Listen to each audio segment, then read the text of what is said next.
고통 속에 짧은 생을 마감한 정인이를 애도하는 시민들의 발길이 이어지고 있습니다. 정인이 사망 사건 재조명 이후 관련 법안이 뒤늦게 국회를 통과하는 등 여러 대책이 나오고 있는 가운데 자치구 전문 인력 부족에 대한 문제도 제기되고 있습니다.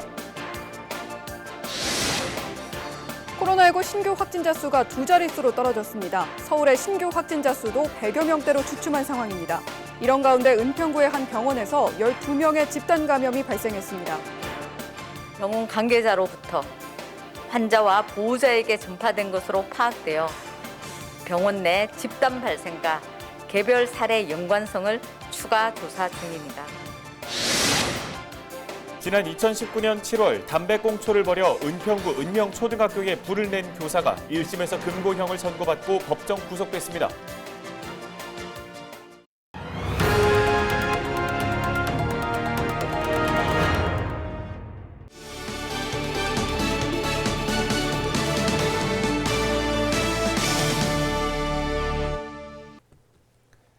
시청자 여러분 안녕하십니까? 헬로티비 뉴스입니다.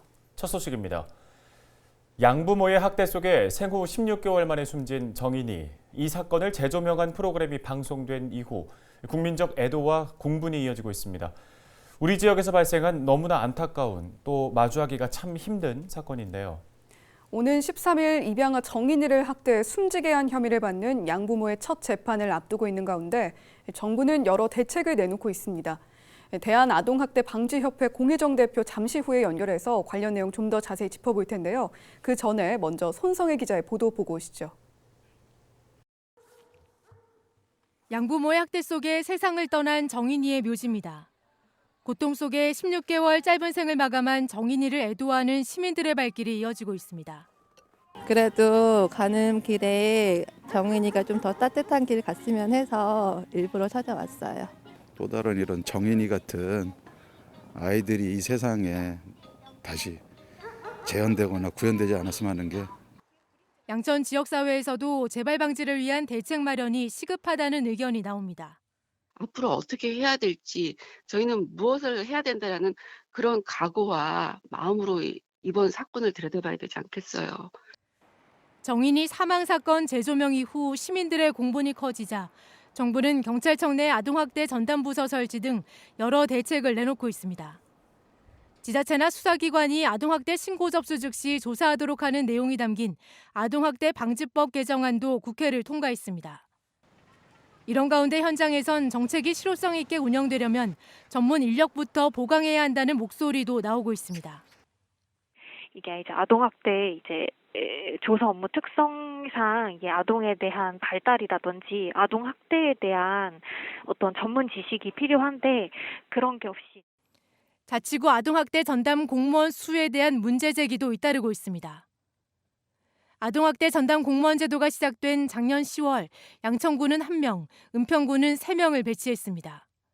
지난 1년간 은평구 아동학대 의심 신고 건수는 380여 건, 양천에선 10월 이후 110여 건이 접수됐습니다. 담당자 1명이 100여 건을 담당하는 셈입니다. 이번 사건을 계기로 양천 등 자치구에선 뒤늦게 전담 공무원 수를 추가했지만 대다수의 자치구가 정부 공고안을 못 채운 상태였던 겁니다. 신규 공무원들 채용하고 또 받으려 했는데 그 신규 공무원들도 아시겠죠? 코로나 때문에 시험을 못 보고 그래가지고 좀 딜레이가 많이 좀 됐었죠, 우리도. 지금도 어디에선가 또 다른 아이가 학대 속의 고통을 신음하고 있을지 모릅니다. 이제라도 미비했던 법안과 제도를 보완하는 동시에 관련 정책이 현장에서 잘 작동될 수 있도록 모두의 관심과 감시가 절실해 보입니다. 헬로티비 뉴스 손성혜입니다.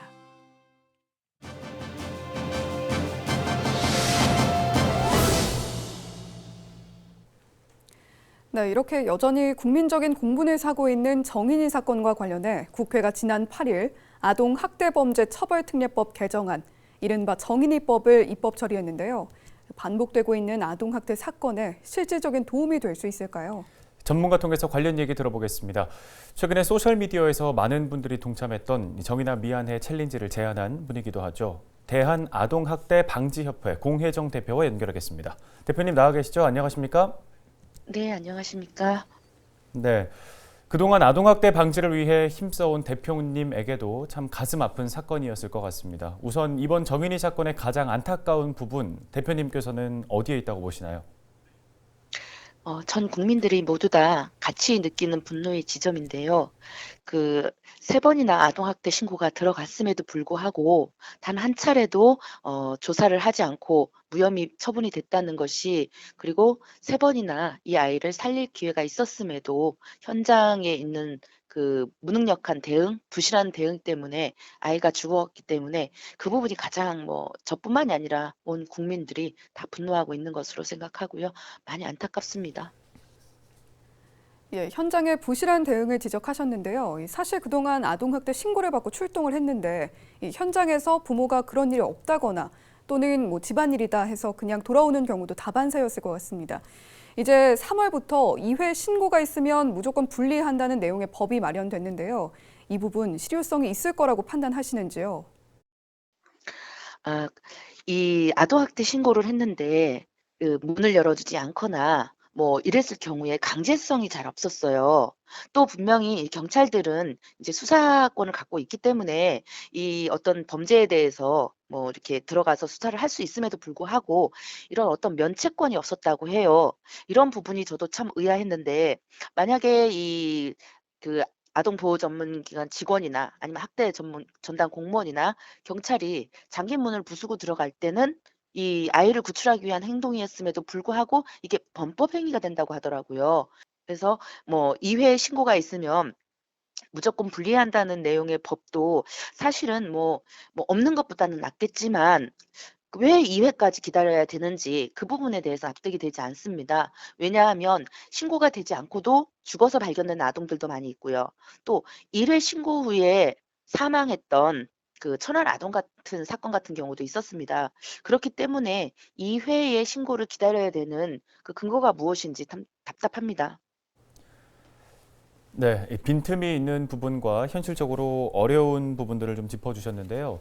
아동학대 문제 잊을만 하면 계속 반복되고 있습니다. 그동안 법적 장치가 허술했기 때문일까요? 관련 법안이 통과되기도 했지만 대표님은 제도적으로 어떤 점이 꼭 갖춰져야 한다고 보시고 계신가요?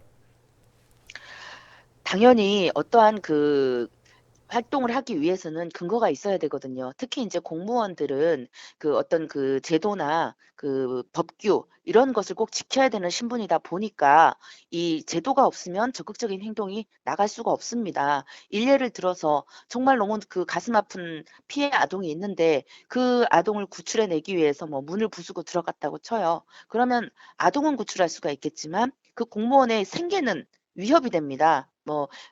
극단적으로 그 직업을 잃을 수도 있고요. 그렇기 때문에 이에 대한 보완책들은 분명히 필요했고요. 이런 부분에 대한 면책, 특권 이런 것도 반드시 근거가 되어서 이 현장에서 일하시는 분들에 대한 어떤 그 뒷받침이 있어야 될 것으로 봅니다. 따라서 지금 이제 법안이 통과가 된 부분들이 이제 이런 부분들이 많이 있는데요. 한편으로는 너무 졸속으로 통과가 된 부분도 없지 않아 있는 것 같습니다. 이런 부분에 대해서는 이 법안을 만들 때 현장에서 활동하시는 분들, 직접 그 직업을 갖고 계신 분들을 만나서 애로점이라든지 필요한 부분을 좀 들어보시고 그 의견을 수렴하신 다음에 정말 제대로 된 법안을 만들어 주시기를 정말 간곡하게 부탁드립니다. 예, 법이 무엇보다도 제대로 만들어져서 잘 시행이 돼야겠죠. 마지막으로 이 사건에 대해서 분노하고 있는 시청자 여러분도 계십니다. 시청자 여러분께 하고 싶은 얘기 있으실 것 같은데 해주시죠. 아동학대 사건이 이 정인이가 처음은 아니잖아요. 그 이전부터도 수없이 많은 안타까운 아동학대 사건이 있었습니다. 그럴 때마다 분노해서 이 가해자 처벌이라든지 제도를 바꿔야 된다든지 하는 목소리를 높이다가 한 두세 달 지나면 또 관심이 사그러듭니다. 그렇기 때문에 이 정인이 사건도 지금 진정서 쓰기 운동이라든지 정인아 미안해 챌린지가 지금은 활성화되고 있지만 어느 순간에 또 관심이 사그라들고 또 이 정인이의 살인죄 기소를 위해서 끝까지 같이 활동해야 됨에도 그냥 이것 역시 이전의 사건들처럼 흐지부지 될까 봐 너무 그런 부분이 걱정이 되고요. 이 국민들께서도 단지 하나의 사건에만 집중해서 보지 마시고 아동학대 전반에 걸쳐서 관심을 가지고 어떠한 부분을 개선해 나갈지, 어떠한 부분을 지지하고 응원해야 되는지를 지속적으로 함께 고민하고 노력해 주셨으면 감사하겠습니다. 예, 잘 알겠습니다. 말씀하신 대로 반짝 관심이 아니라 지속적인 관심만이 재발을 막을 수 있는 방법이 될 것 같습니다. 오늘 도움 말씀 잘 들었습니다. 지금까지 대한아동학대방지협회 공혜정 대표였습니다. 계속해서 우리 지역의 코로나19 상황 알아보겠습니다. 11일 기준 서울의 코로나19 신규 확진자가 나흘째 100명대를 유지하며 완만한 감소 추세를 이어가고 있습니다. 기록적인 한파로 검사 건수가 줄어든 것이 영향을 미친 것으로 보이는데요. 병원 등을 중심으로 한 집단 감염은 여전히 이어지고 있습니다. 은평구의 한 병원에서는 10일 하루 동안 2명의 신규 확진자가 나왔는데요. 병원 관계자 1명과 보호자 1명이 지난 4일 최초 확진 판정을 받은 이후 10명의 확진자가 발생하면서 은평구 병원 누적 확진자 수는 모두 12명입니다.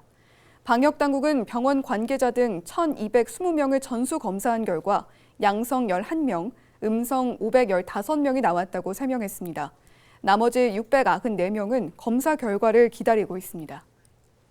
발열 환자 전용 엘리베이터를 운영하는 등 방역 관리 수칙은 준수한 것으로 확인되었으나 전수검사에서 확진된 병원 관계자로부터 환자와 보호자에게 전파된 것으로 파악되어 병원 내 집단 발생과 개별 사례 연관성을 추가 조사 중입니다.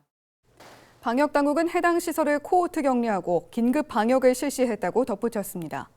또 감염에 취약한 의료기관에는 마스크를 반드시 착용하고 유증상자를 신속 검사하는 등 방역 수칙을 꼭 지켜달라고 거듭 당부했습니다. 최근 코로나19의 신규 확진자 수가 1,000명대에서 600, 또 400명대로 세 자릿수까지 내려갔습니다. 3차 유행의 정점을 지나서 확실하게 확산세를 꺾을 수 있을지 관련 얘기 나눠보도록 하겠습니다. 전 역학조사관을 지낸 신상엽 한국의학연구소 학술위원장 전화 연결돼 있습니다. 예, 위원장님 나와 계신데요. 최근 코로나19의 신규 확진자 수 감소세를 보이고 있습니다. 네, 이제 정점은 지나간 거라고 봐도 될까요? 이제 코로나19 방역은 이제 방역 당국의 노력과 이제 국민들의 사회적 거리두기로 이루어지게 되는데요. 이 사회적 거리두기의 정도는 이제 전 국민의 그 이동량 감소 이런 걸로 이제 나타나게 됩니다. 그리고 이제 유행이 정점을 지났는지는 이제 재생산 지수의 감소를 통해서 이제 추정을 해볼 수 있는데요. 최근 2, 3주 연말 연시와 휴일을 지내면서 좀 수도권 이동량이 계속 감소하는 추세를 보이고 있고요. 또한 그 올겨울에 그 강력한 한파가 찾아오면서 사람들의 이동량이 좀 늘기 어려운 그런 환경적인 요건들도 생겼습니다. 그 과정에서 그 최근에는 이제 그 재생산 지수도 이를 약간 밑도는 정도로 그 유행이 확산 추세를 이렇게 멈춘 상태거든요. 근데 이제 이 확진자에게 들어온 바이러스가 보통 2주 정도가 지나면 다른 사람을 감염시키기 어렵게 되는데 이렇게 이동량 감소가 2주 정도 유지가 되면 확진자 안에서 살아남은 코로나 바이러스 개체 수가 확 줄게 되고 유행의 위험성이 크게 떨어지게 됩니다. 때문에 앞으로 한 1주 정도 더 사회적 거리두기 이런 것들이 잘 지켜지고 이동량 감소가 된다면 재생산 지수가 보다 감소하고 이번 겨울 유행은 어느 정도 이제 정점을 지나 소강 상태로 들어갈 것 같습니다. 네, 앞으로 1주 정도를 분수령으로 보고 계신 듯한데요. 이 수도권의 사회적 거리두기 2.5단계 오는 17일까지 유지되지 않습니까? 그 이후의 방역 조치는 어떻게 진행돼야 할까요? 지금의 그 사회적 거리두기 단계는 이제 고위험 시설의 집합 금지를 위주로 좀 대책이 구성이 되어 있습니다. 근데 지금의 코로나19의 그 유행은 단순히 고위험 시설에 사람들이 모이는 걸 막는다고 그 유행을 감소시키기 어려운 그런 양상을 보이고 있거든요. 그래서 지금 최근 유행이 감소하는 것도 사회적 거리두기 2.5단계의 효과도 있겠지만 그 5인 이상의 사적 모임 금지와 같이 그런 사람 간 접촉을 자제하게 하는 그런 추가적인 대책이 효과를 거두고 있는 것으로 보입니다. 그래서 추후에 사회적 거리두기 단계를 완화하게 되더라도 사람과 사람이 모이는 것을 최소화하는 방향으로 그 방역 대책의 기조를 유지해야 할 것으로 보입니다. 예, 방역 당국이 17일 이후에 실내 체육시설업 등 집합금지 업종에 대해서 영업을 허용하는 방안을 검토하고 있다고 밝혔는데요. 이에 맞춰서 헬스장 등에서 영업을 준비하고 있는 것으로 알려졌습니다. 이 과정에서 다소 혼선이 있었던 만큼 이 명확한 스포츠 시설 허용 평가 기준이 마련되어야 하지 않을까 싶은데요. 어떻게 보십니까? 지금 코로나19 지금의 유행은 이제 고위험 시설 등에서 집단 발생하는 경우도 있지만 최근에는 그 요양시설, 종교시설, 구치소와 같은 그런 시설들을 제외하면 대부분은 그 일상생활에서 밀접 접촉을 하는 그런 과정에서 이제 전파가 주로 이루어지고 있거든요. 그래서 지금의 유행은 이제 단순히 고위험 시설을 집합 금지하는 것만으로는 큰 실효를 거두기 어렵고요.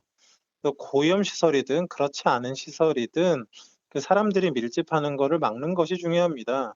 그래서 이런 실내 체육 시설 같은 그런 집합 금지 업종에 대해서 조심스럽게 영업을 재개하더라도 사람들이 밀집하는 것과 마스크를 벗는 상황을 최소화하는 방향으로 영업이 이제 진행되도록 하는 그런 경제화 방역의 조화를 이루는 그런 것들이 필요하다고 생각을 합니다. 네, 사람 간의 접촉을 최소화하는 방향으로 가야 한다는 말씀 주셨고요. 지금 또 전 세계적으로 코로나19 변이 바이러스가 속속 등장하고 있잖아요. 해외 입국자에 대한 우려도 커지고 있는데 관련해서 어떤 조치가 마련돼야 하지 않을까 싶습니다. 어떻게 보십니까? 지금 그 영국이나 남아공에서 유래한 그 코로나19 변이 바이러스는 지금 기존에 유행하는 바이러스보다 이제 전파력이 강한 것으로 알려져 있습니다. 이제 겨우 유행의 확산이 정체되고 있는 상황에서 전파력 높은 바이러스가 국내에 유입되면 유행이 이제 다시 확산할 우려가 있을 수밖에 없는데요. 그래서 가능하면 이런 외부의 변이 바이러스들이 이제 국내에 유입되는 걸 이제 막는 것이 필요하고요. 이제 일단 방역 당국에서 우선적으로 이제 위험 지역에 들어오는 입국자들을 바로 지역 사회에서 검사하는 게 아니라 시설로 이동해서 코로나 검사 음성이 나온 이후에 이제 이동하도록 하고 있는데 추후 상황에 따라서는 꼭 필요하다면 잠복기 2주간 시설에서 충분히 관찰 후 이제 검사를 통해 안전성을 확보한 이후에 이제 지역 사회 이동이 가능하도록 해야 될 수도 있을 것 같고요. 그리고 이제 추가적으로 국내에서 발생하고 있는 확진자들에서 그런 분리되는 바이러스에 대해서도 좀 모니터링을 강화해서 혹시라도 변이 바이러스가 국내에 유입되지 않았는지를 초기에 이제 면밀하게 살펴야 될 것 같습니다. 예, 요즘에는 첫째도 안전, 둘째도 안전이 가장 중요한 것 같습니다. 오늘 말씀 감사합니다. 지금까지 신상엽 한국의학연구소 학술위원장이었습니다. 다음 소식입니다. 정부가 11일부터 코로나19 확산으로 피해를 입은 소상공인에게 3차 재난지원금을 지급합니다. 집합금지 업종으로 지정되면서 제대로 영업을 하지 못한 노래방과 유흥주점 등에 최대 300만 원을 지원하고 영업시간을 제한한 식당과 PC방 등 집합 제한 업종에는 200만 원을 지급합니다. 특수형태 근로종사자와 프리랜서 등 고용 취약계층은 긴급 고용 안정지원금으로 최대 100만 원을 받을 수 있습니다. 해당 소상공인은 알림 문자를 받은 즉시 온라인 신청을 할 수 있는데요. 사업자 등록번호 끝자리를 기준으로 11일에서 12일 이틀 동안 홀짝제로 운영하고 13일부터는 번호 구분 없이 신청할 수 있습니다. 2년 전 은명초등학교 화재 사고 기억하시죠? 다행히 다친 사람은 없었지만 지금 생각해도 아찔한 화재 사고였는데요. 서울 서부지법은 중대한 과실로 불을 낸 혐의로 재판에 넘겨진 전 은명초 교사 A씨에게 금고 10개월을 선고했습니다. A씨는 지난 2019년 6월 은평구 은명초 쓰레기 분리수거장에서 담배를 피운 뒤 담배꽁초를 버리고 가 불을 낸 혐의로 재판에 넘겨졌습니다. 당시 담배꽁초에서 옮겨 붙은 불은 건물과 주차된 차량 등을 태우고 27억 원의 재산 피해를 냈으며 학생과 교사 등 120여 명이 대피하는 소동이 벌어졌습니다. A씨는 평소 전자담배를 피웠다며 혐의를 부인했지만 재판부는 피고인의 건강검진 문진표나 카드 사용 명세를 보면 평소 일반 담배를 피운 사실이 인정되고 화재 현장에서 담배를 피운 정황이 있다며 전부 유죄로 인정했습니다.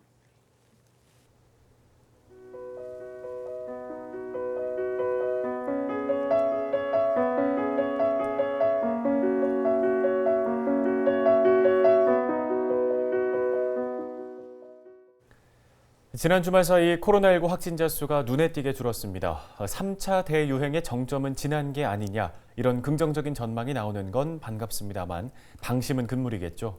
3차 재난지원금 지급도 시작됐습니다. 코로나19가 핥힌 상처는 여전히 깊지만 다시 일어설 수 있는 힘이 될 수 있기를 바라봅니다. 헬로티비 뉴스 마칩니다. 시청해주신 여러분 고맙습니다.